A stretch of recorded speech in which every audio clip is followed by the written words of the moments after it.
far as I can tell, there's three things that we need to be able to be proficient at. And I'm sure many of you have heard these three things before. It's not really three individual categories so much as it's one thing that we have to be able to do. But these three things, they encapsulate, they help shape and mold what our job is in order to be able to locate, close with, destroy the enemy by fire and maneuver, to repel the enemy's assault by fire and close combat, right? It enables us to be able to survive. Now, I've heard it said over and over and over again that military survival and civilian survival are two different things, and for the most part, I would not agree with that assessment. These three things, of course, are to be able to shoot, to move, and communicate. And within each one, there is a number of individual tasks in there, right? And it's like the reason why it's one thing is because it's kind of like a three-legged stool, if you will. If one leg is shorter, if one leg is missing, well, then that whole stool, it falls over. It's unbalanced. And we don't have the same ability to be able to get after all of the things that we need to be able to do. I know my time in the Corps, and again, you know, the vast majority of it was spent in an anti-terrorism unit, the 1st Fleet Anti-Terrorism Unit, FAST Company. And we had a training program, an outline, right? And it went kind of like this. For a week, we would go to the range.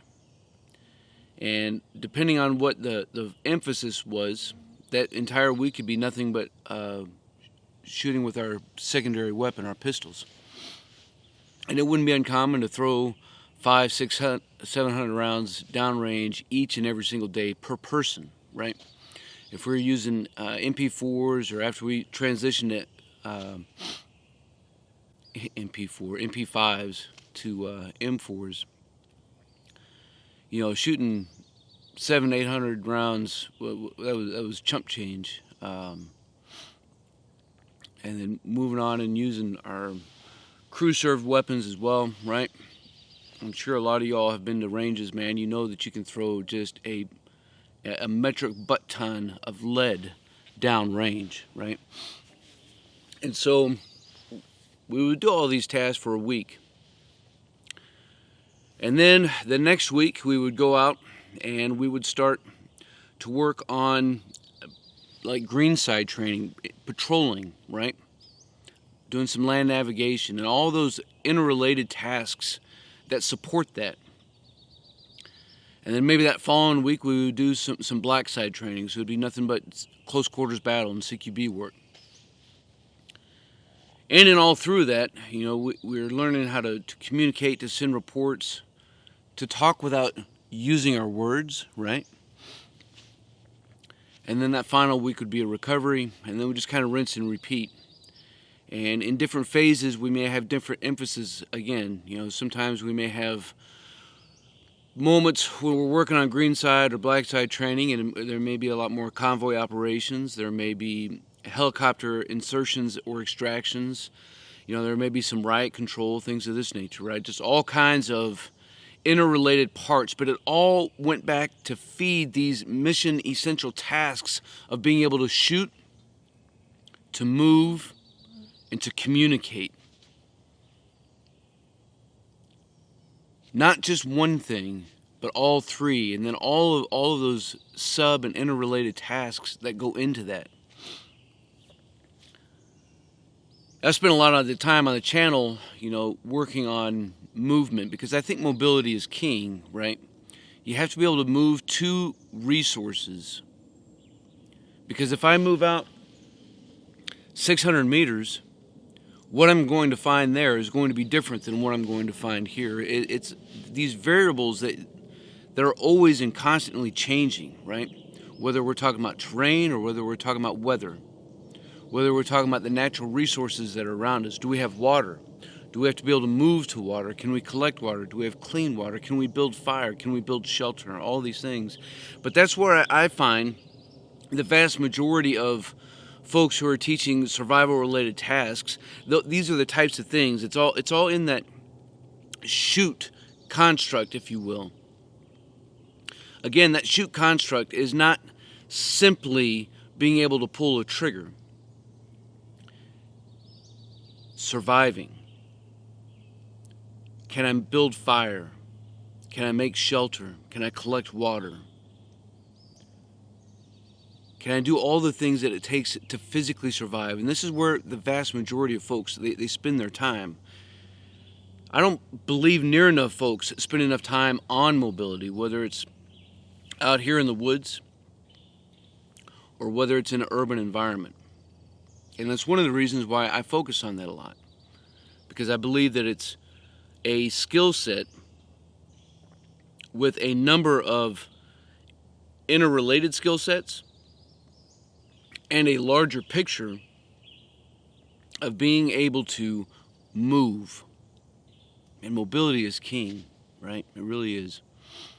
And I also find that we don't spend near enough time on communicating, whether it's through lower TI, right, using some sort of FM comms, or using ham radios, or being able to have some emergency survival communication skills, talking about panels and mirrors and whistles, being able to just communicate with our team members, being able to communicate with the people who are out in the community, whose job that it is to be able to provide support in a particular location, right? So we're talking about search and rescue organizations, we're talking about sheriffs and other law enforcement agencies, talking about rangers, things of this nature, right? There's just all sorts of ways that we need to be able to communicate, not least of which is communicating with somebody before we go out so that they know where we are, when we should be returning, and what to do if we miss that time hack, right? It's called GOTWA, right? Let me know if you know what that is.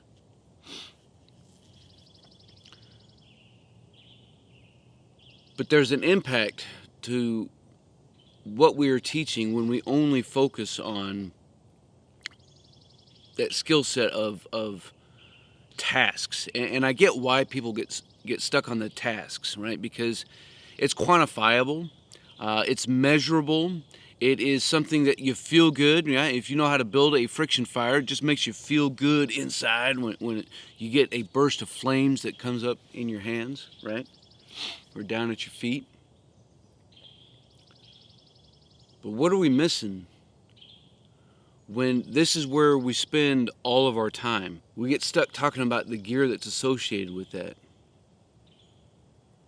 And then we start coming up with mnemonics for gear that we should have. We have this packing list of this is the stuff that you should have, right?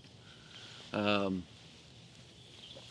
then, when you call some folks out on it, it's, well, they're not individual items. There are areas of items, right? Well, that only further compounds and exasperates the problem that exists within this notion, within this idea that you have to have 5, 10, 15, 20, 40 items, whatever it is. Because we lose the ability to be able to connect these things with the larger tasks at hand. I need to be able to make fire, collect and purify water. I need to be able to build a sustainable shelter. I need to be able to consume calories. I have to be able to perform first aid, right?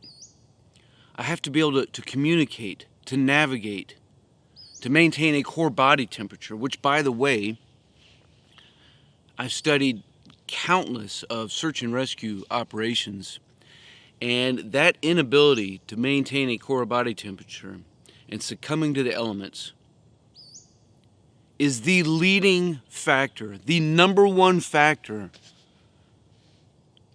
that changes a SAR mission from turning from rescue to recovery, right? Exposure to the elements. We have to be able to self-defense and perform these tasks and measures. And of course, we need to be able to have the knowledge and the skill set in general, and have this virtuous nature about us that does the right thing at the right time, regardless of the consequence. You know, as I look back over my course of time in the military, again, you know, we don't spend near enough time working on survival out here in the woods. We go through our tasks, we're patrolling, we're shooting, we're moving, we're communicating, but there was a time when everybody had to have a basic survival kit on their person, right? We used to carry it in our ass pack.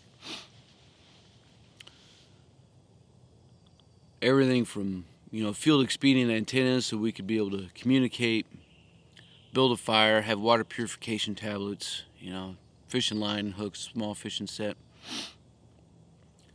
Means of being able to produce a fire, have a shelter, again, all these tasks.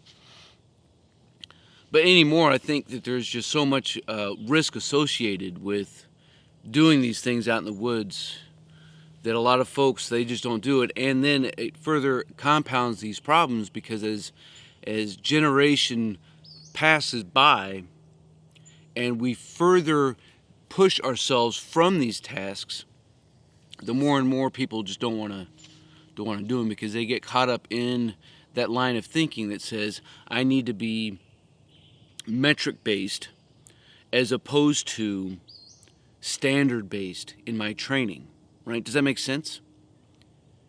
And so many times people get caught up into that, and that's not just on the military side, it's on the civilian side as well. People get caught up with view count and with clickbait titles and thumbnails, and they get focused on, again, those metrics that are quantifiable, that are measurable. And this is where we spend the vast majority of our time. It's such a shame because there's so much more to what it's all about. We miss that one thing that it's all about. We miss those 3 things that it's all about. We miss those 10 things that it's all about. We start focusing only on gear and specific knowledge on a few tasks. Now, how many times can you freaking do a video about, say, friction fire? Again, man, friction fire, you should know how to perform these tasks, and it's great and it's fun, especially when you've never done it and you get to do it for the first time and it works. But if that's only where I spend my time on, man, what are we missing? I think we're missing so much of an opportunity. And that's why I'm so thankful for all of your experiences that I get to witness in the comment section.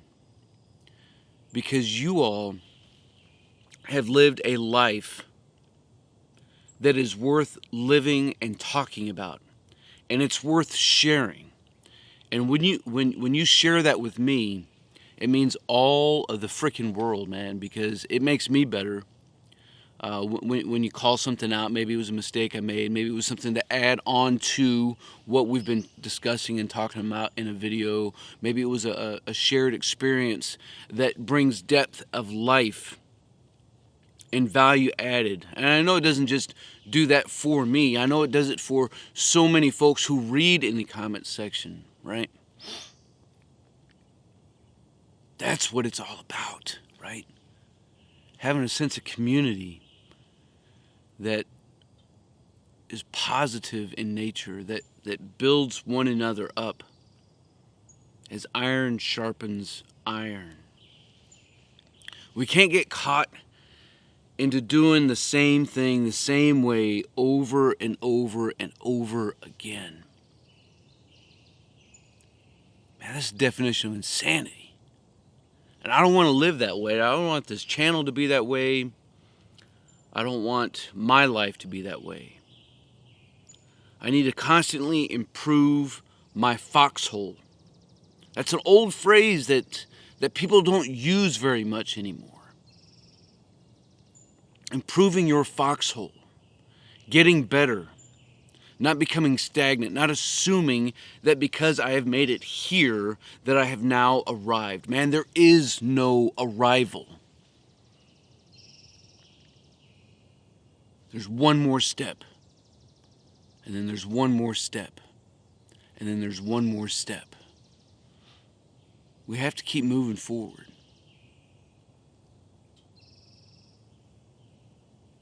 Something I was thinking about, driving in today. And again, I'm definitely looking forward to hearing your thoughts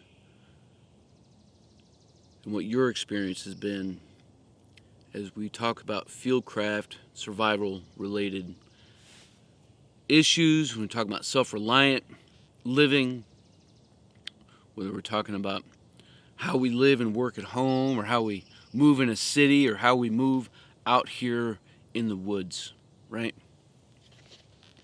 As we keep doing that, we keep getting better. And by God, if you've made it this far, you're freaking awesome. If you haven't already done so, right, make sure you look up for the links or in the About section to be able to link over to my Instagram account, over to my Facebook group. And by now, my website should be up and running, which is stillchromatic.com. I look forward to seeing y'all over there as well. Just another little touch point. Let me know how I can get better. Whether it's in a video-related idea that we need to begin to explore, or whether it's in how we bring story out here to life for the screen, or any other way that you have. I'm all ears and I'm all open to learning so that I can master my craft and develop my tactical virtue. Team, I appreciate all you guys. Until then, you stay out there, you keep grinding, and you stay stoked.